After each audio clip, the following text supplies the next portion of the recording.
with talent across the board. And as we see the players come off the board, we'll wait for everyone to fall for us.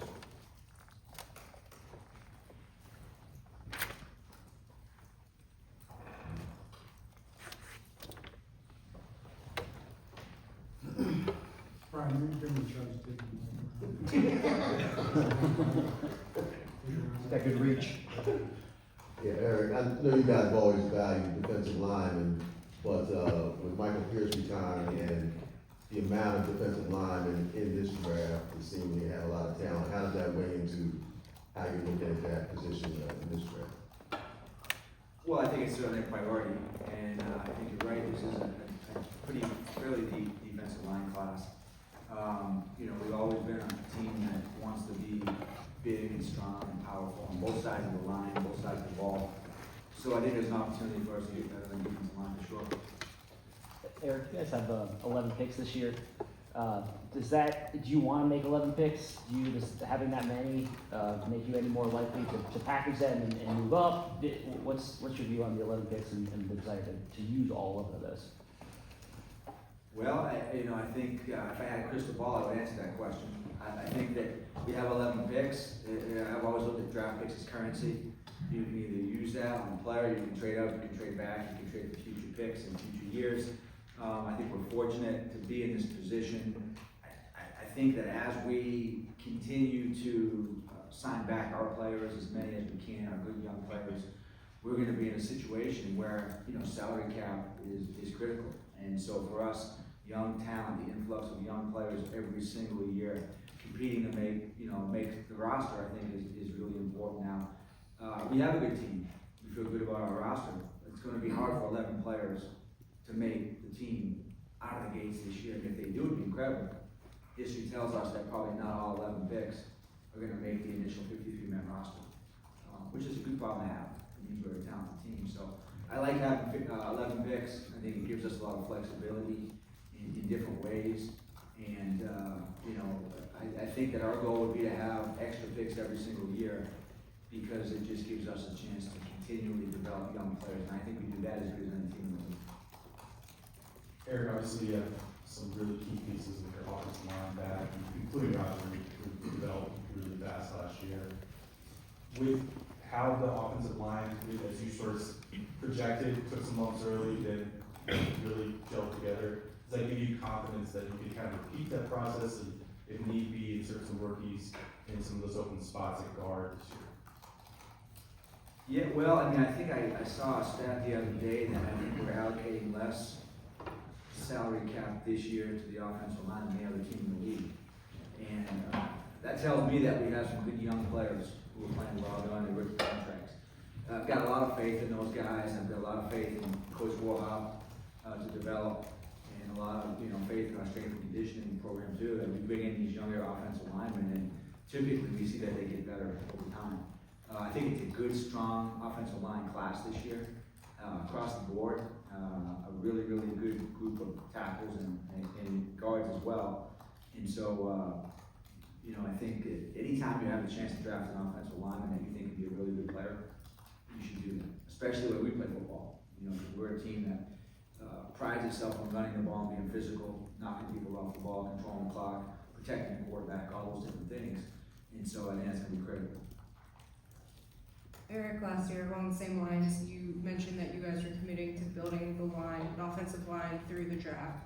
Just curious, what made Ronnie Stanley the exception? What was it about his season that made you decide to bring him back instead of going with young players? Well, left tackles don't grow on trees, first of all.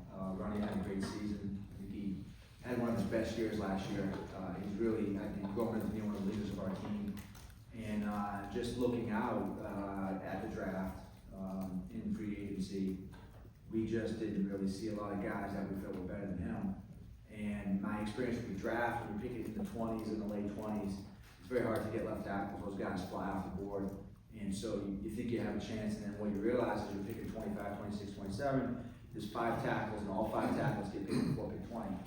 And so for us, making that investment in Ronnie, knowing him as a person, his ability as a left tackle to protect the quarterback and be a run block and be a leader on an offensive line, I think was important. Eric, have you guys lost many guys off the draft board, character, medical? You know, we always lose some guys, you know, it's probably a number, if I had to just guesstimate, somewhere between 10 and 15 guys total that fail our physical, or have some, other flags that would prohibit them from being on the team, so it happens every year. It's one of the tough parts of being at the combine is waking up in the morning and seeing the injury list under my door, and then going through that, and looking at all the players that we like, and seeing some guys who failed the physicals and have been, you know, flagged for different medical conditions, and, you know, that's just, unfortunately, one of the hard parts of this job, and it happens every single year. In fact, you know, John will come down and say, I love this guy, and I'll go, he failed his physical. And so it does happen. It's a tough part of this business. We play a very physical sport, and durability matters.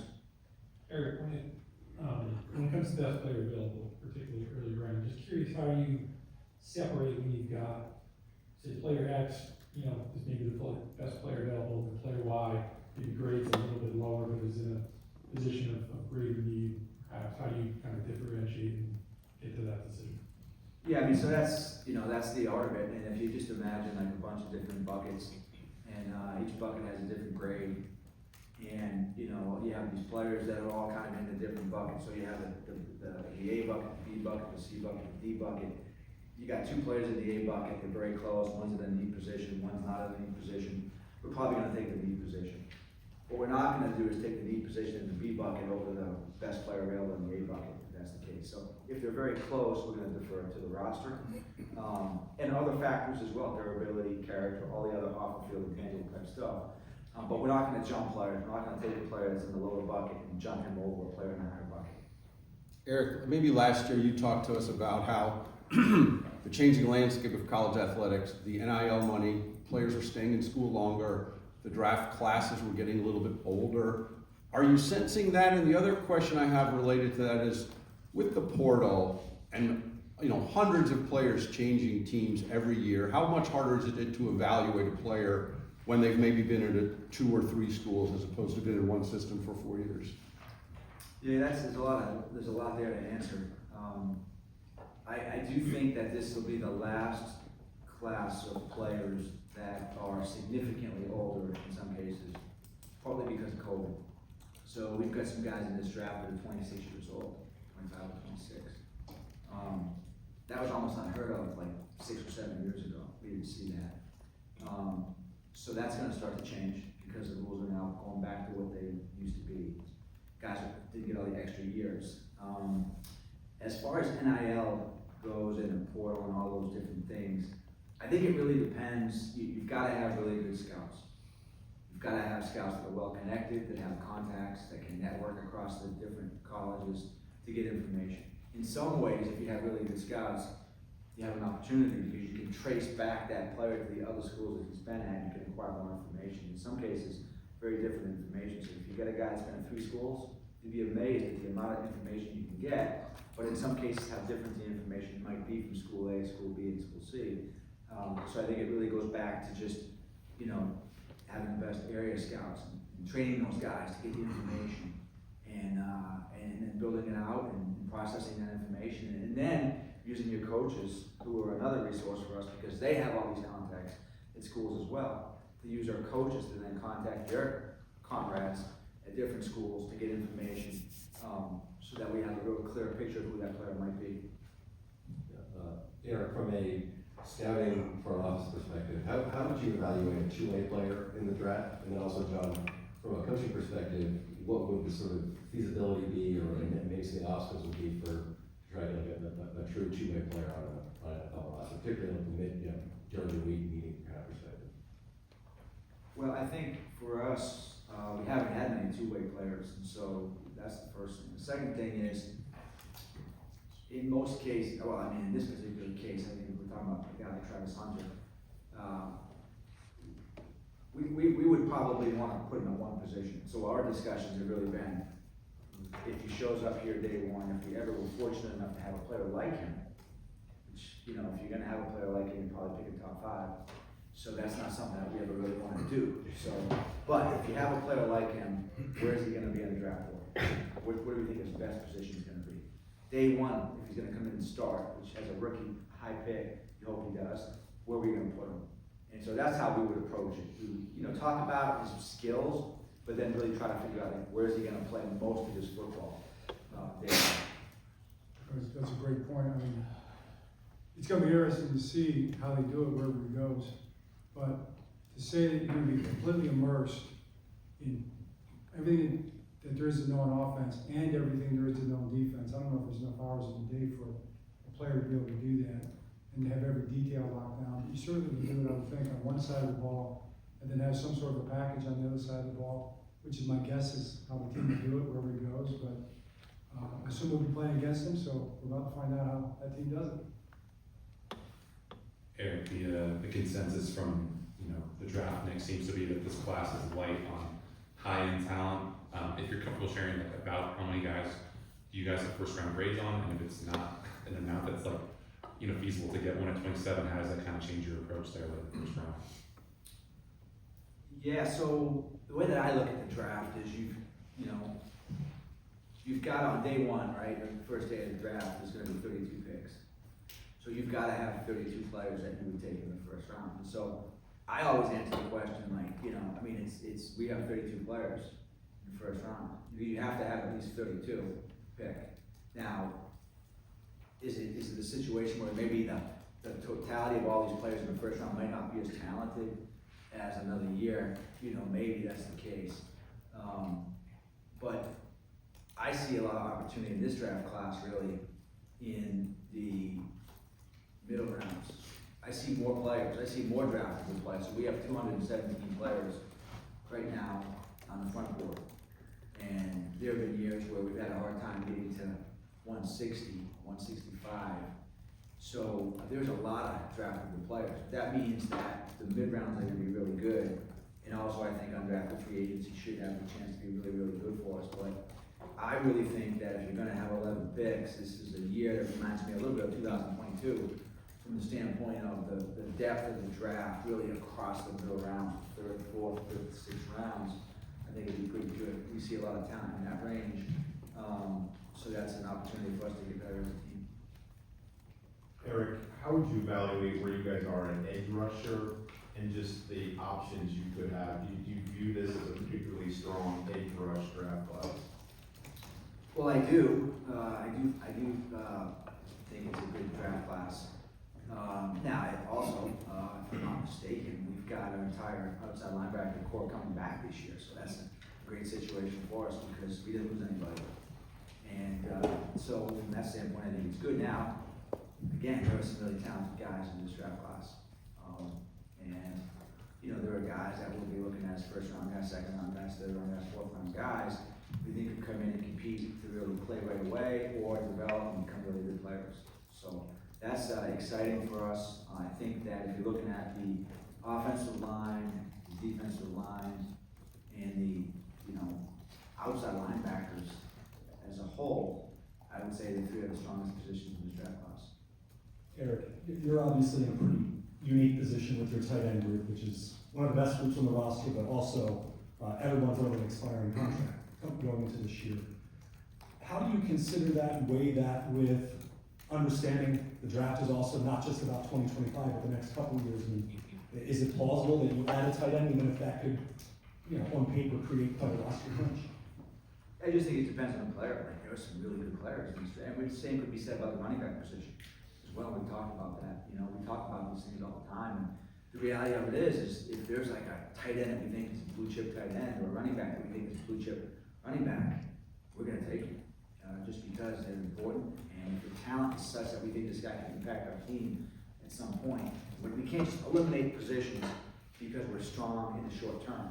We talk about needs, and we've seen, you guys have all seen, cover the team for a long time, needs can change in 1 week, right? We've had some years where we had a strong running back room. Next thing you know, like it's a Friday afternoon, we're calling every agent in the league because we need running backs because we just had 3 catastrophic injuries in a span of 7 days. So that can happen. And so Bring back bad memories. it's just reality. It's just reality of our business. Injuries happen, needs change. And so for us, we're just gonna keep an open mind. And if the guy is so good that we have to take him, we're gonna take him. Eric, going back to the pass rusher, we've seen you guys take, I don't wanna say chances, but you drafted guys that haven't necessarily had great stats in their final year. I think of like a Dante Owe coming out with no sacks. He just had his first double-digit sack season this year. How do you go about, weighing the option between a guy like that who probably has the measurables and the potential between another guy who does have the production, at least steady production on the back end of their collegiate career?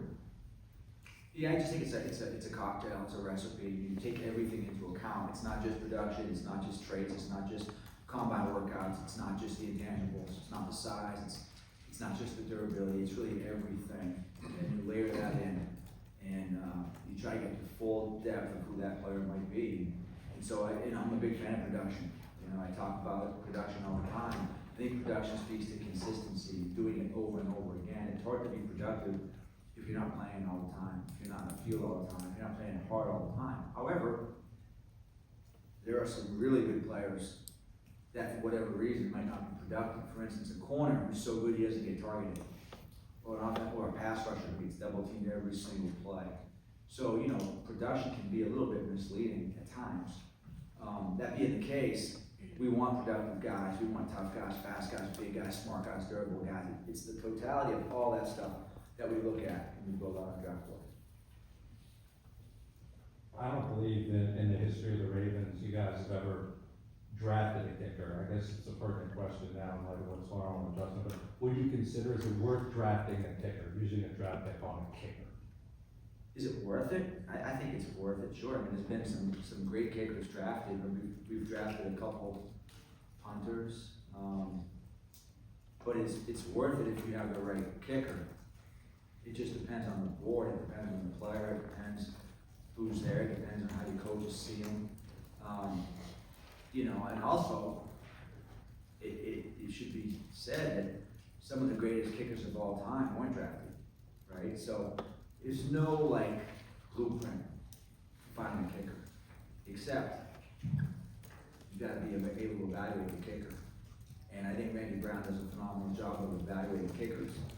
And we have a lot of other really good coaches who do a great job of evaluating talent along with their scouts. And so, is it worth it? I think it probably is if the right guy's there. However, you don't have to draft a kicker. You don't have to draft a punter. You don't have to draft a running back or a linebacker for those guys to be great players. We've seen that over and over again. Yeah, Eric, kind of following up on that, because of the uncertainty around, Justin, do you expect to draft a kicker at all? Is that a thought process with how many picks you have on day 3? I never have any expectations because you don't know how the thing's going to unfold. Again, it's just we're going to be on the clock and we're going to draft the best available player at every spot for us as a club. Never want to pigeonhole myself into doing this or that, because when I do that, I usually end up being disappointed. You create a false expectation in your mind, and you start to think about needs and other things. And I like to go into that draft just a wide open highway with no cars on the road. I can drive as fast as I want, straight down the road, unencumbered, and not worry about just driving. Turn the music up, and just draft and pick the best players. Eric, knowing your vision going into this draft, when you get to the other side, what are some of the measures of success for you to where you can look back and say we accomplished what we wanted to accomplish? I just focus on wins and losses in my season. It's so hard. Sometimes you have the impression that you had a great draft class, and maybe it wasn't, and maybe sometimes you think, I don't know, it wasn't the easiest year, and you have, guys emerging, and they end up being great players. In the end, I think what we all aspire to is just winning a championship. And so that's my goal and my dream and what I'm aiming for. And so that just starts with winning our first game, and then winning our second game, and then winning the division, getting home field, advantage if we can, and then winning the Super Bowl. If we do that, it'll be a success. Eric Engler, have you talked to Lamar in terms of his list of draft picks or guys that he's looked at? What's the conversation I guess been with him this offseason? Lamar and I have texted a little bit. We had a conversation. We didn't get into any specific players. We talked a little bit about the roster and just what he's up to, and his vision and his excitement for the season and all that stuff that goes into it. But other than that, I think I just probably keep the conversations private. I haven't talked about specific prospects yet. For Eric, you know, especially with Malik and Chris Ford, you guys have lost some guys who really had value on special teams, including defense. When you look at prospects, how much does their ability to influence that phase of game, which is obviously very valued here, kind of factor into kind of bumping them up or down? And John, what is your confidence that, do you need guys in this draft who they've shown talent on special teams, or do you feel like your coaching staff has the ability to make anyone a great special teams player? Well, when you have a head coach who's one of the great special teams coaches in the NFL at one point, you spend a lot of time asking about special teams, and I really think our scouts do a great job of that. I mean, I could literally ask any scout at any time, what's this guy doing special teams? And they will go back to 2020 and tell me exactly what he did. And it wasn't always that way, but I could literally say, hey, Chaz, tell me about this guy at Oklahoma State in special teams. And he would say, oh, in 2020, Eric, he was the left wing and this and that. He was the personal protector on the punt team, and he did this and did that. And then we got, you know, Chris Horton and Anthony Levine. Those guys will bring their perspective as coaches. And we do it with every single player at a certain level and at certain positions. We talk about special teams. And it is a big thing, and it is a thing that can sway a guy from one bucket to the next. Again, because if a guy's, you know, if he's in this, I'll just use the B, if he's in the B's, at the top of the B's, and he's a really good special teams player, maybe he makes it to the bottom of the A's. It's just that enough, that alone can push him up a little bit. And maybe that's a round, maybe that's half an round, whatever it is, but that's a big deal for us. I mean, just to echo what Eric's saying, I think our scouts and Chris and his staff do a great job, because last week we were having our meetings, that came up on pretty much every guy that would be a special teams type player. And it wasn't just what they've done on special teams, it's also what kind of traits did they bring to the team, you know? Type of player sometimes translates to a special teams player. Big, long, fast corner that can get out and run, who's tough. Maybe can be a gunner for you, so you try to project those guys in those positions. And then building special teams, you know, it's important to have a good group of young, hungry guys, but you also want to have some veteran players that know how to play. So like bringing back a Tyler Walls, who also gives us value as a wide receiver, that gives us value as a special team player. Some of these young developing guys that we had, maybe second-year guys this year, third-year guys this year, they become your veterans on special teams. You know, they've got to carry that mantle from a leadership and a production standpoint. So those roles are really important. I learned that from Coach Belichick, probably more than anybody, but when you put your team together, there's a lot of specific roles that you've got to try to find the right fits for to build your team, and those special teams roles are a big part of that. Eric, as it's changed over the years in terms of player movement and transferring, I think it used to be kind of like if a guy transferred once or twice, it might be a red flag because you're not fighting through to try and win a job or whatever, looking for greener grass. But with so much player movement now, have you had to change the way that factors in to your evaluation? I think it's become more complicated for the scouts to get more information, because you want to talk to people that might know this player from his other locations. For me, it's just really watching the tape. It's the same, you know, just watch the tape, get in and watch the tape, and maybe if you go back and look at him at the other school, you can do that as well. And in some cases, it is helpful, because you might see a player that transferred to a big school from a small school, right? So you can see how that guy played at a smaller school versus how he's playing now at a bigger school. It provides a different perspective on the player. But I think just generally speaking, again, I said this, but if you have good scouts, it gives you the opportunity to get more information, because you have more people to talk to about these players. So from that standpoint, it can be very valuable. For Eric, the last couple of years, you know, you've had first-round guys be able to contribute, you know, right away. Just when you're looking at guys and evaluating, are there characteristics that you look for in guys when you're giving them that first-round grade that tells you that they will be able to come here and contribute right away?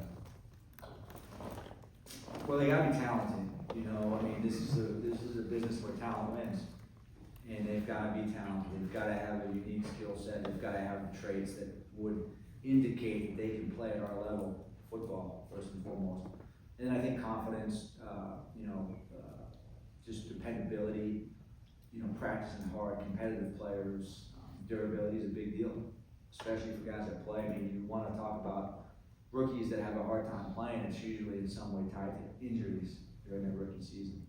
So I think durability is a really big deal too, in that regard. And then just ability to learn the game. You know, it's a different scheme in a lot of cases. It's totally different terminology. And then just being able to overcome the grind. It's a long season. The NFL is a long season. These guys are professional athletes. They're here every single day for, I don't know how many hours, John, how many hours? 8 hours a day? As many as they're allowed to be. Yeah, so it's a grind, and they've got to be able to handle that mental hurdle as well.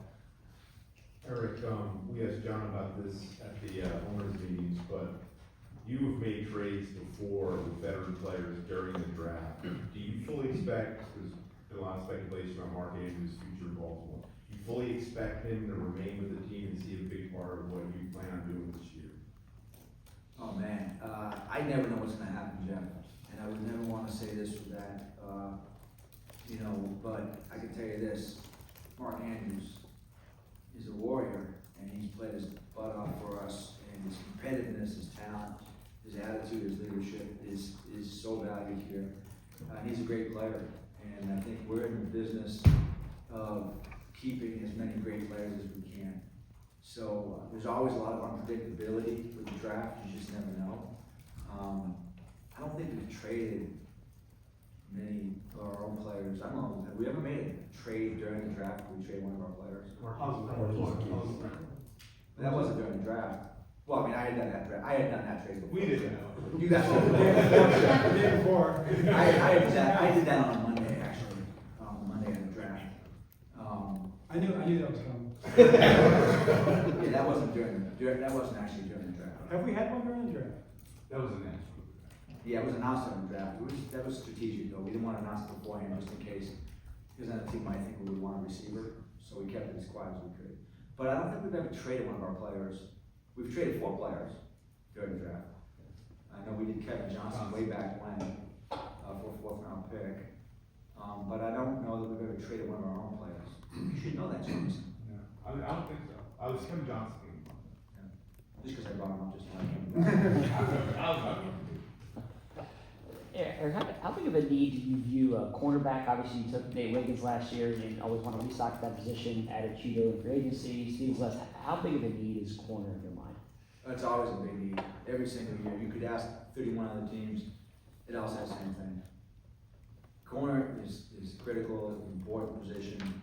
They break down, you know, they're like Bugattis, and they just break down. And you gotta have them in reserve because that can go from being a positional strength to being something that, you know, I remember, it's a long story, so I won't tell it, but 2007, we played the Steelers on a Monday night. I was flying out to USC and UCLA, and we took off, and the game hadn't started yet.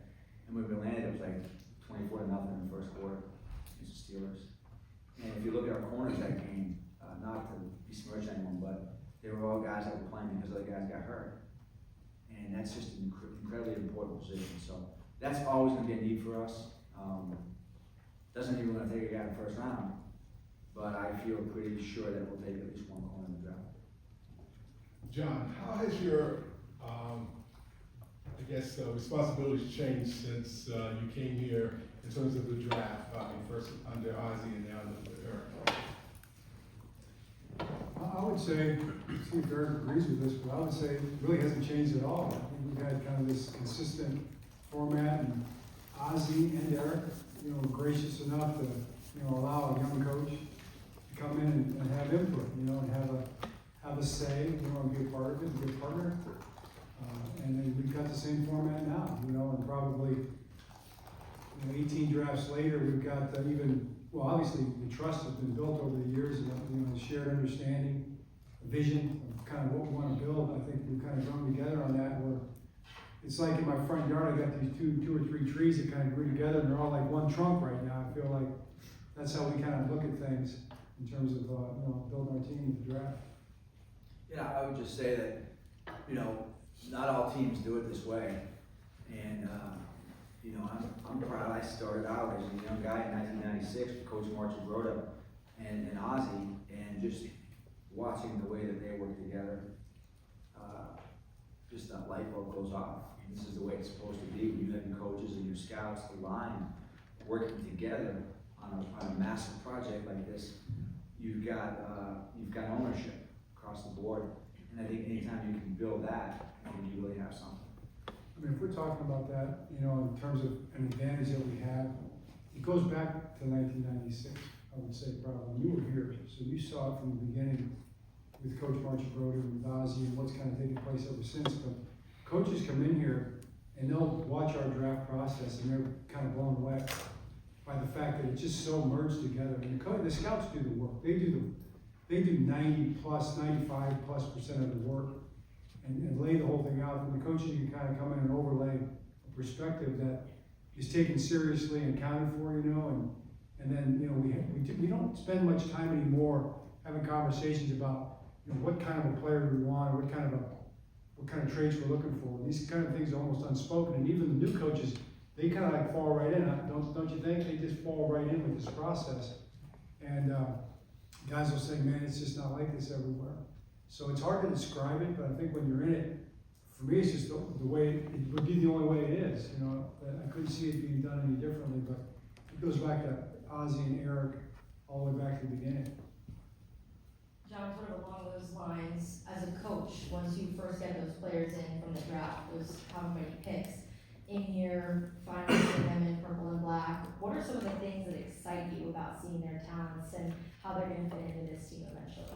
Well, you want to see what you thought you were going to see. You want to see a guy that's talented, like Eric said. We hate to bring a guy in and go, man, I don't think this is. I've heard stories. I've heard stories in recruiting. Maybe it's happened in the NFL, but yeah, it has happened.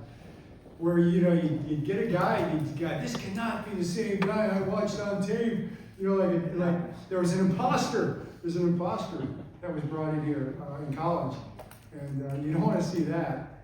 We really haven't seen that, but I've seen it. Yeah, stories? Well, no, I'm not going to mention any players. A few times over the years, where we liked the guy and then we drafted him and he showed up day one and we were just like, oh my God. I mean, it happens, right? If any of you probably happened to you, I mean, it just happens, right? You just, what you think you saw, you didn't see, and he shows up, and you're like, man, I thought this guy was a better athlete. I thought this guy was faster. I thought this guy was whatever. And next thing you know, they're on your practice squad or they're on somebody else's practice squad.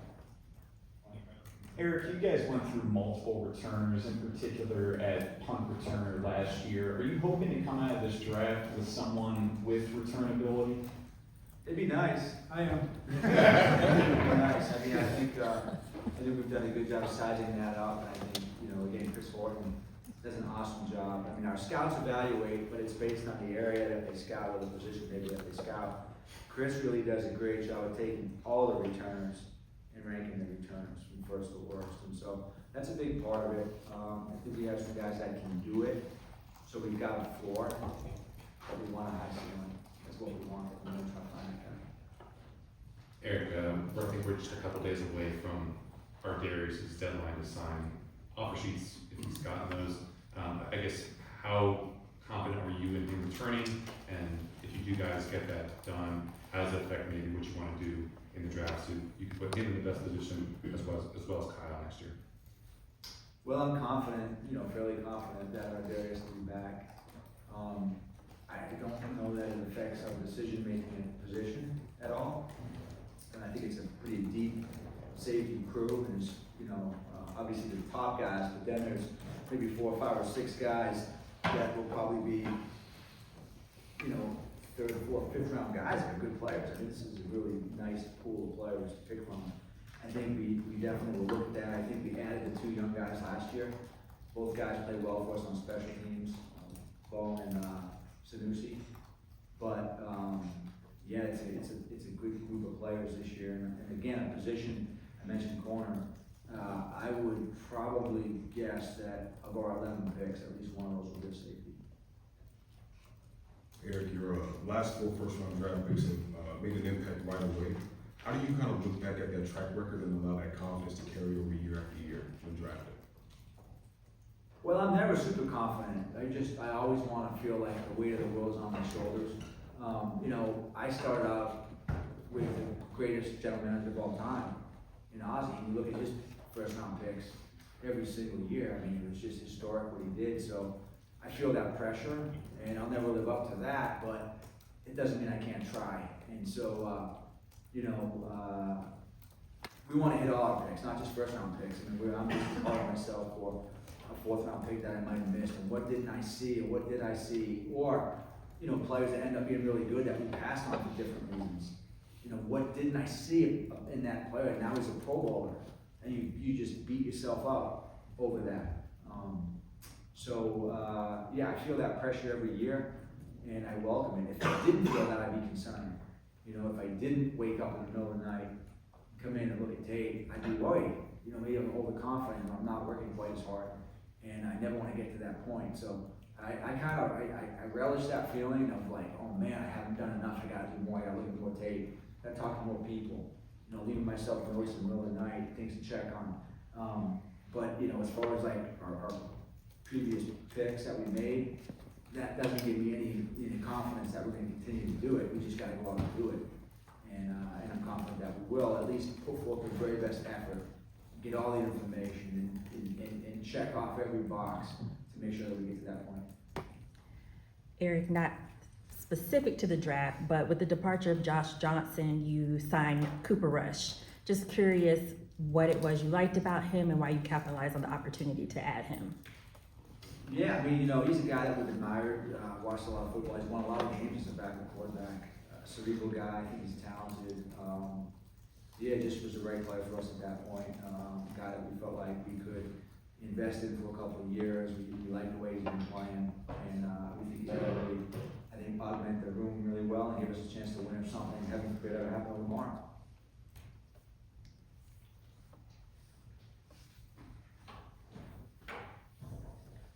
Kenny, you said an extension for Derrick Henry, something you guys were talking about. Just curious where that's at and how that maybe impacts things, if at all, to the draft plans and running backs and such. Yeah, so we have a lot of different balls in here right now. That's probably what I would say on that. You know, I'm not going to talk about what we're doing, what we're not doing behind the scenes business-wise with these guys. I don't think it's good for me to do that, but I would say that aside from the draft, as you all know, like we're looking at guys that are still available free agents on the street. We're looking at re-signing our own guys. You know, we're blessed to have a bunch of really good players, and we're going to try and keep as many of those guys as we can. It's a challenge. It's one of the curses, I think, of doing a pretty good job drafting is you've got all these really good players that you want to keep. Our goal is to keep every single one of them. We're working at doing that. And we'll also continue to build a roster after the draft, as you guys all know. We'll be looking at guys that haven't signed yet. We've had some success in that aspect of team building the last few years. You know, and I think we'll do that as well. There's going to be some really good opportunities for us to fill in some holes after the draft. I think undrafted free agency is another area. We talked about Ardarius, right? And it's a guy that was an undrafted free agent just a couple of years ago, and we see what he brought to the table, you know, this year. So that's going to be a big component as well, and I'm really, really comfortable that we'll do a great job of that as well. We do two more.